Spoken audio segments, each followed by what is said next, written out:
Oh, good morning, Mr. Loman and Miss Shah. We're working on the Harmony Residence project on this agricultural land, but we're making sure everything complies with the National Land Code. Good morning to Mr. Ainin. I see that as work has started. Before we go further, I want to first explain the concept of land development in the National Land Code 1965. Okay, the first, land development means any change in the category, conditions, or boundaries of the land. For example, if your agricultural land is to be converted into building land, that is called conversion under section 124 of the NLC. Then, when the application is approved, section 125 allows the state authority to impose additional premiums, new land taxes, and development conditions.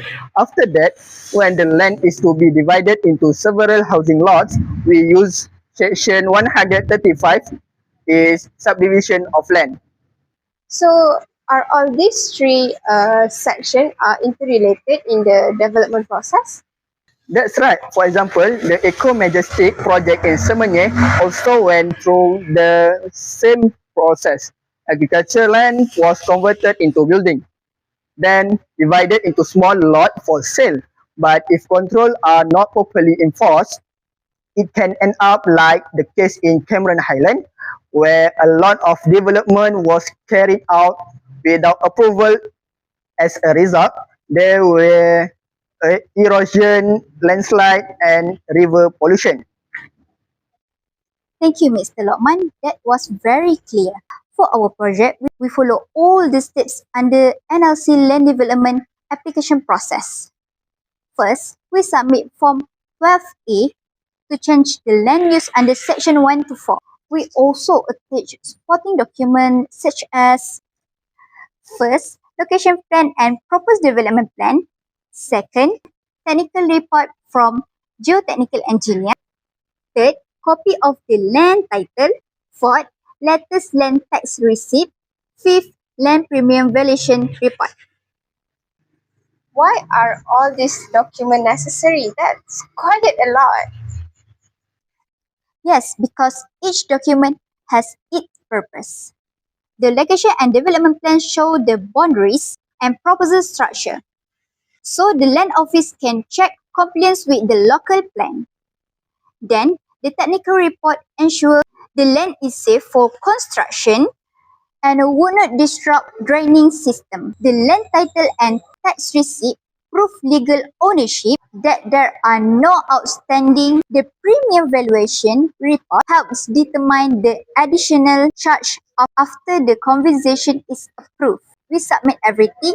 We're just waiting for formal approval. I like the transparency of your company, but could you please explain what is the difference between conversion, subdivision, and amalgamation is in these projects? Of course, sir.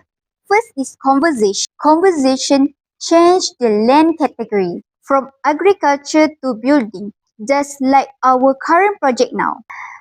Then, subdivision. Once the project is complete, the large parcel will be divided into individual residence lots. For example, the housing area in Setia Alam was subdivided into multiple plots. At last, amalgamation, combining lots into large area. For example, to build a playground and surau. A real example in Setia Alam development by Sundarbi, they merged several small lots, changed the land use, and later subdivided land again for each housing unit. Interesting. So everything must follow the correct sequences. It can happen all at once. Hello, good morning, Mr. Ahmad and Mrs. Hani. So, shall we start our meeting now? Yes. Alright, thank you. From my perspective, we always refer to real cases as guidance. For instance, the Forest City project in Johor. In this case, the authorities used the NRC 1965 together with the laws to ensure that all approval of conversion, subdivision and development were legally complete. But this was different with the Bukit Cerangkat case in Shah 2023. Development began without full approval. As a result, the project was suspended, the developer was fined, and residents filed complaints because of flash floods. Excuse me. So legally, the action clearly violates the National Land Code, right? Correct. It grants Section 135 bracket 3 and could lead to temporary suspension of land titles or legal action.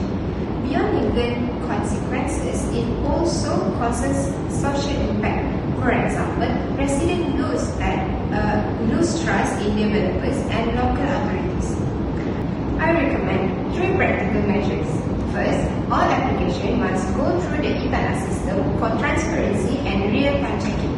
Second, conduct regular development audits by the land office. And last, developers must submit compliance report every 3 months.